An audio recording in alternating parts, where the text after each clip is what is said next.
Wilson Miles from Blackfeet TV. Hey, folks, how's it going? Hi. Hey, good. How are you? Good. So, obviously, this is a big project. It's Marvel. There's always going to be an interest in seeing it. How would you best describe your characters? It's kind of sketchy what's already written online. So, I'm going to start off with you, Chaske.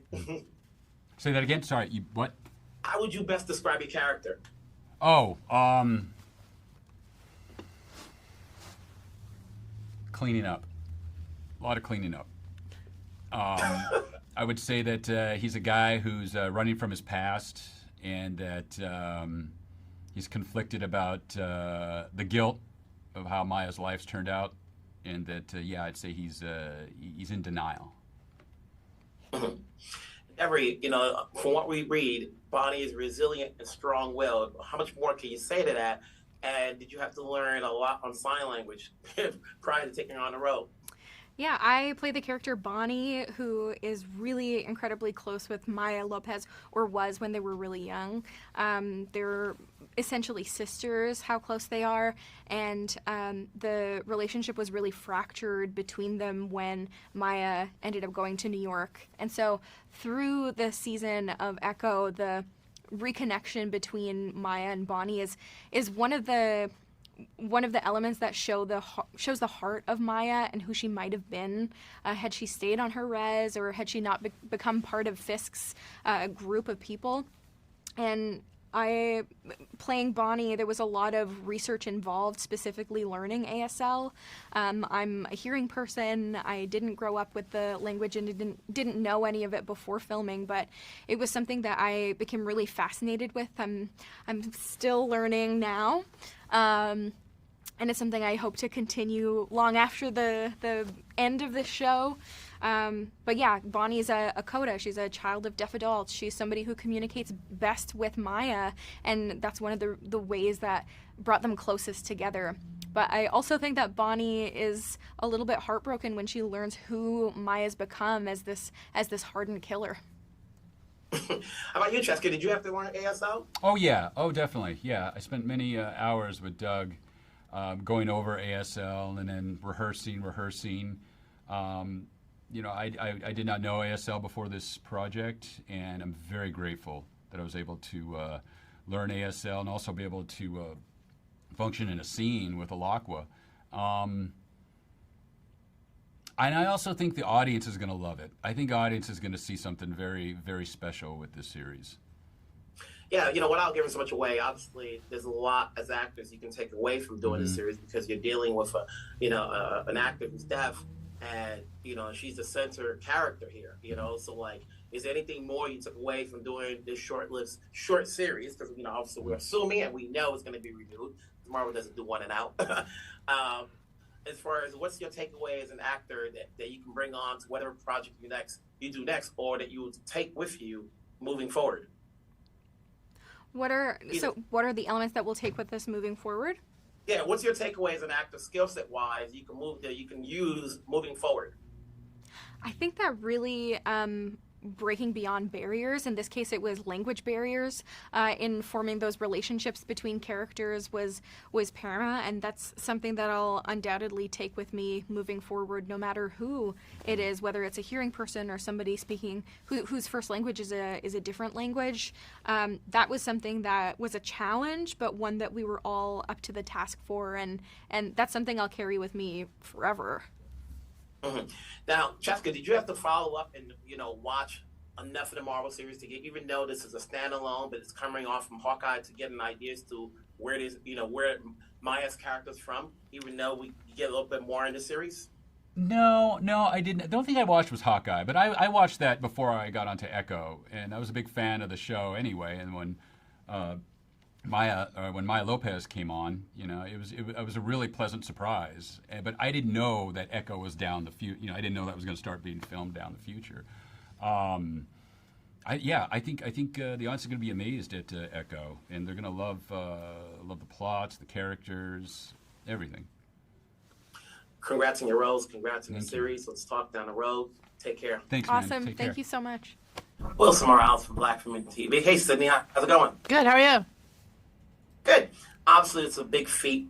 How much of a challenge is it? Trying to incorporate what fans know from the book, from what fans saw very little as much from Hawkeye. and working with a lead actress who's deaf. Yeah. Which one of those do you want to talk about? So many. Go for it. Anyone. Anyone. I think, one of the things that I really loved about the Hawkeye show was the fact that Maya Lopez was a villain. And that to me was a tremendously exciting place to be with the character. And, using that as a jumping off point was incredibly exciting. And in talking with Marvel, their response was like, hey, let's lean into that. Let's see if we can push the envelope. Let's see how far down that rabbit hole we can go with the character and her circumstances. Now, for friends who've read the comic books, are we getting a transformation or we're getting something new? Yeah, so I think, authenticity isn't a maybe, it's a must for us, right? As is representation.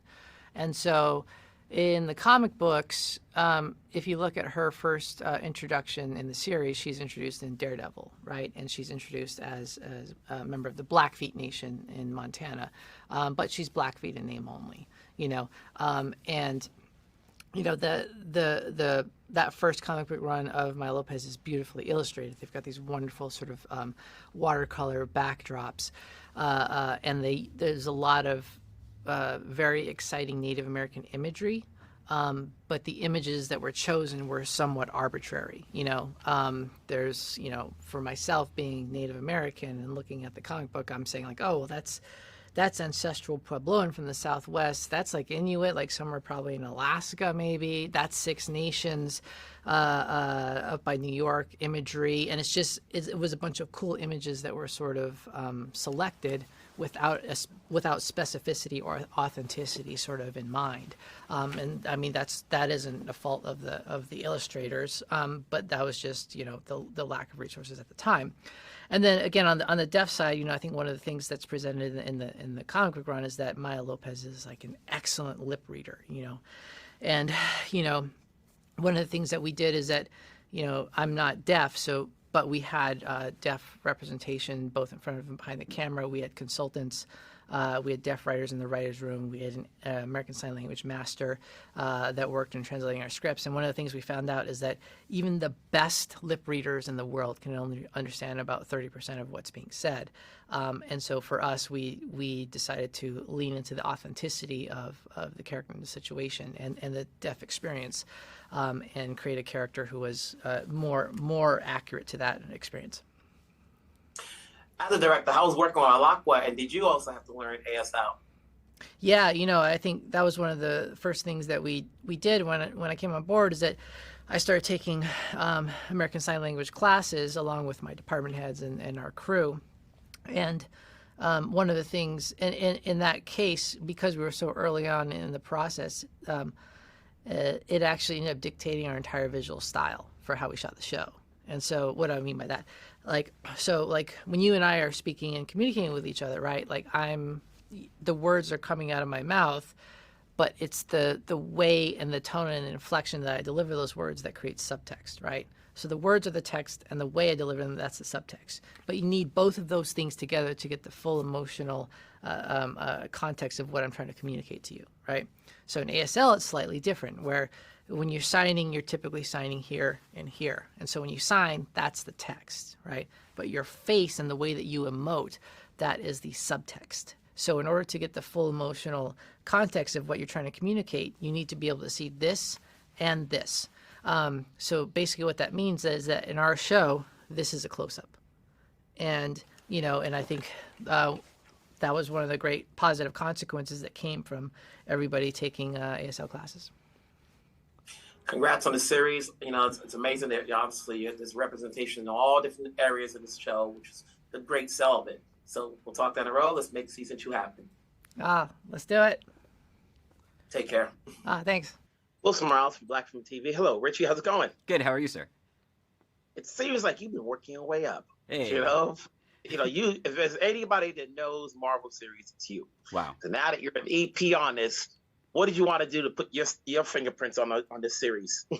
Oh man, that's a good question. Really, I just wanted to help Sydney bring her vision to life with this one. We are, such huge fans of the comics. I was just happy that we were getting to tell a story about Maya Lopez. I'm such a big fan of the comics she was introduced in, this Daredevil run from my childhood, where it was Joe Quesada and David Mack introducing all these new characters. So for me, there was just a little bit of direct wish fulfillment of getting to tell these stories that I grew up reading as a kid, and then working with Sydney to elevate them from, making sure it was more than just me being a comic book nerd and making it an actual elegant piece of television. I can't take the credit for that. That was Sydney. So.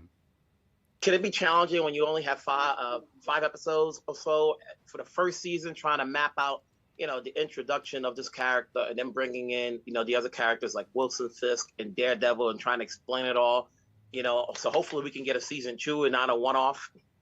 Yeah, there's challenges there because you don't want characters like Daredevil or Kingpin to, overtake Maya's story. And I think with Sydney and our great writers, we figured out a good way to make sure that they were in our story to service Maya's story. And that even though Kingpin shows up and shows a whole new side of him and is, unfolds even more complexity to his character because of what Maya Lopez means to him, he and Daredevil, they're both in this story to convey Maya's story to the audience. So it was a little challenging because there is always the risk that anytime Kingpin's on screen, you're going to want to focus on him. But even Vincent showed up understanding that relationship between those two characters in a way that really helped us tell that story in such a cool and elegant new way. Now, you've worked on a lot of these Marvel projects, so the stories, back and forth. So when this is the first of the Marvel Spotlight, this is the one that's going to lead up to the others to make sure that everything's in sync. So are you working with the writers to make sure that everything's in sync so that everybody who has the careful eye know that there's nothing out of place? Is there anything Marvel's always consistent with the storylines? Yeah, we want to make sure that every one of our television shows and movies feels different from each other in terms of tone and story, but we definitely speak to all the teams and make sure that our characters pick up and leave off where they were picked up and left off. So next time you see Kingpin, for example, in Daredevil, our Daredevil series, I think it will be a direct handoff to that series, but tonally and spiritually will feel like a completely different show. Now, with Maya, for those who have not read the comic books, it can be a little bit tricky after that first episode to understand what is going on. You go back and forth, in time to see what, does she have powers or anything like that? Does that come into mind, assuming that, okay, we're going to have a new fan base? Because at the end of the day, it's not like everybody's read Echo as opposed to the early, to the first comic books of Marvel between, the Hawkeyes and the Spider-Mans. Now you're introducing these new characters that people probably are not aware of. Yeah, our show is unique in that it's a little bit of it's a character study on Maya, and where we meet her in the opening, her motives are a little vague, and her powers and her connections to her family, where she leaves off, she's a woman of mystery, and that was intentional. So I think as the series progresses, we get to peel back those layers and kind of learn more and more about her in a really exciting way. As for the backstory, we really try to make sure that you could tune into this show and turn it on, and you get all of Maya's backstory up front, starting literally with the dawn of time for the Choctaw people, and coming up and meeting Maya and seeing the parts of the Hawkeye story that we felt were important to this show, and kind of getting them out in the open early on and saying, here's what you need to know about this character, now let's have some fun. Now, at the same time, we're hoping that we get a season 2, so it's mapped out so that when that there's going to be a season 2, but you also have to time frame it so that that there's going to be others series in between that. Yeah, the hope is that we introduce a character like Maya Lopez, and we definitely not only see her again, but see all of the characters we've introduced with her, like Biscuits and Bonnie and her, her grandmother and Uncle Henry, of course. We always hope to see these characters again, whether that's in another Echo series or that's in some other character series that they could pop up in and out of.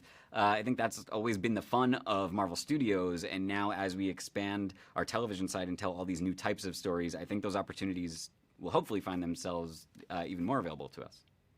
Before I let you go, what have you learned so far, having risen up the ranks and now you're in this position? be prepared for anything, and every day is different, and the things that you expect are going to be hard are usually not the things that are actually going to be hard on the day and in the moment. Congrats on the series. Looking forward to see what comes next. All right, thank you. Take care.